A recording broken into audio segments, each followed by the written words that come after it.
નમસ્કાર દર્શક મિત્રો, હું છું દીપિકા પંડ્યા અને આપ જોઈ રહ્યા છો અરવલ્લી ન્યૂઝ. જોઈએ આજના સમાચાર.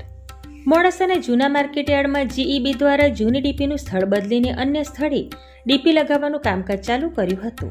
ડીપી લગાવવાની કામગીરી પૂર્ણ કરીને વીજ પુરવઠો કાર્યરત કર્યો હતો. તે દરમિયાન માર્કેટયાર્ડની વેપારીઓની દુકાનો, ઓફિસ અને બેંકમાં એકાએક કોમ્પ્યુટર તેમજ અન્ય વીજ ઉપકરણો બળી જતા વેપારીઓને નુકસાન થતાં દુકાનદારો ડીપી લગાવી સ્થળે દોડી આવ્યા હતા અને જીઈબીના કોન્ટ્રાક્ટરની લાપરવાહીની કામગીરીને લઈને આક્રોશ વ્યક્ત કર્યો હતો.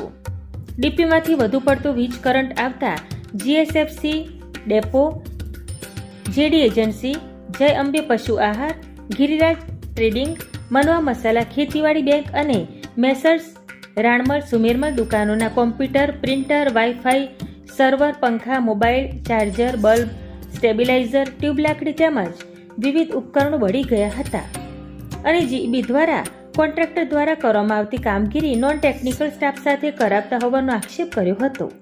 ત્યારે વેપારીઓને થયેલ નુકસાનના સાક્ષી જીઈબી કર્મચારીને સાથે રાખીને વેપારીઓ આક્રોશ સાથે એકત્ર થઈને જીઈબી પાસે થયેલ નુકસાનની ભરપાઈ કરવા ઉગ્ર માંગ કરી હતી. વૈભવ રાઠોડ સાથે જોતા રહો અરવલ્લી ન્યૂઝ. નમસ્કાર.